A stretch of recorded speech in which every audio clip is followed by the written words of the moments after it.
അലഹബാദ് നഗരമെന്ന് എങ്ങനെ ഇളകി മറിഞ്ഞുവെന്ന്.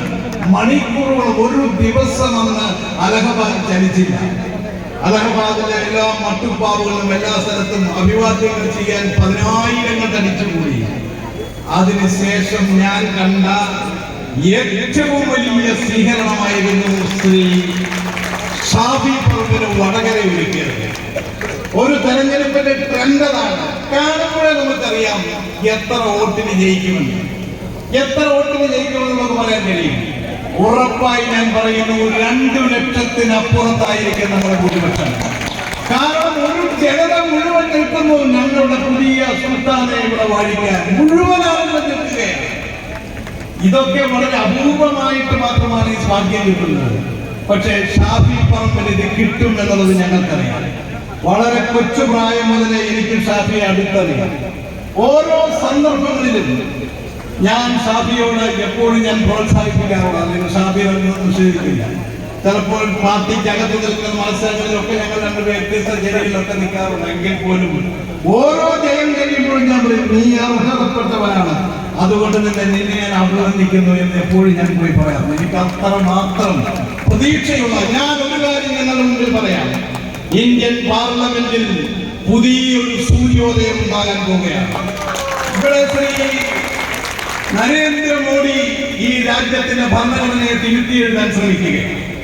നരേന്ദ്രമോദി ഈ രാജ്യത്ത് അദ്ദേഹത്തിനും അദ്ദേഹത്തിന്റെ പാർട്ടിക്കും ഇഷ്ടമില്ലാത്തവരെ രാജ്യത്തിൽ നിന്ന് ഓടിക്കാൻ നിൽക്കുകയാണ്. പക്ഷേ അവരുടെ മുമ്പിൽ നെഞ്ചൂക്കാടെ നിന്ന് വർത്തമാനം പറയാൻ കേരളം ഇതാ ഒരു പുതിയ സുൽത്താനെ ഡൽഹിക്ക് അയക്കുന്നു. പ്രിയങ്കരനായ ശ്രീ ഷാഫി പറമ്പിൽ. എന്റെ പൊന്നു ടീച്ചറെ, ടീച്ചർക്കൊന്നും പറ്റിയ പണിയല്ല ഡൽഹിയിൽ പോയി. സ്നേഹത്തോടെ ഞാൻ പറയാം, ടീച്ചറെ എനിക്ക് വലിയ ഇഷ്ടമുള്ള ആളാണ്. ടീച്ചർക്കും ടീച്ചറുടെ പാർട്ടിക്കും ഒന്നും ഒരു കാര്യവുമില്ല ഡൽഹിയിൽ. ഇവിടെ നിന്ന് ആരാണ്ടൊക്കെ BJP പോയെന്നോ ആരാണ്ട് പിള്ളേരൊക്കെ പോയെന്നൊക്കെ പറഞ്ഞുകൊണ്ട് ഇവിടെ മാർക്സിസ്റ്റുകാരനോട് കൊട്ടിഘോഷിക്കുക. BJP-ക്കാരെക്കാൾ സന്തോഷം അവർക്ക്. ഞാനൊന്ന് ചോദിക്കട്ടെ, ഈ പാർട്ടി, ഈ കമ്മ്യൂണിസ്റ്റ് മാർക്സിസ്റ്റ് പാർട്ടി എന്ന് പറയുന്നത് ഒരു കാലഘട്ടത്തിൽ ലോകത്തിന്റെ 3/1 ഭാഗമുണ്ടായും ഭരിച്ചിരുന്നവരാണ്, കീഴടക്കി വെച്ചിരുന്നവരാണ്. ഇന്ന് അവിടെ നിന്നെല്ലാം തീർന്ന് അവസാനം ഇന്ത്യയിൽ വന്ന് 3 സംസ്ഥാനത്ത് മാത്രമായി. ആ 3 സംസ്ഥാനത്ത് ബംഗാളിലും ത്രിപുരയിലും, ആ ബംഗാളിലും ത്രിപുരയിലും നിങ്ങളുടെ MLA-മാർ, നിങ്ങളുടെ മന്ത്രിമാർ, നിങ്ങളുടെ നേതാക്കന്മാർ മുഴുവൻ വലിയ മലവെള്ളപ്പാച്ചിൽ പോലെയല്ലേ BJP-യിലേക്ക് പോയത്. ഒരെണ്ണമെങ്കിലും അവശേഷിക്കുന്നുണ്ടോ? എന്നിട്ട് വർത്തമാനം പറയാം, ഇവിടെ ഏതോ 1-2 ചീളുകൾ അവിടെ പോയി ഇവിടെ പോയി എന്നും പറഞ്ഞോണ്ട് ഇതൊക്കെ പോകും. മോഹമുള്ളവരും മോഹമൊക്കെ ഉള്ളവർക്ക് അതിലേക്ക് ചാടും. ഇന്ത്യൻ നാഷണൽ കോൺഗ്രസ് എന്ന ഐക്യ ജനാധിപത്യ മുന്നണിയും എന്ന് പറയുന്നത് ഇന്ത്യയിലെ കേരളത്തിലെ ജനകോടികളുടെ ഹൃദയത്തിൽ ജീവിക്കുന്ന പ്രസ്ഥാനമാണ്.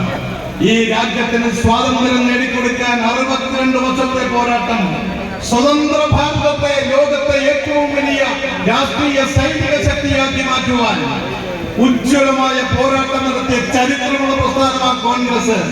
ഇന്ത്യ രാജ്യത്ത് നമ്മൾ കാണുന്ന ഇത് മുഴുവൻ ഇന്ത്യൻ നാഷണൽ കോൺഗ്രസ് ഈ രാജ്യത്തിന് സംഭാവനയാണ്.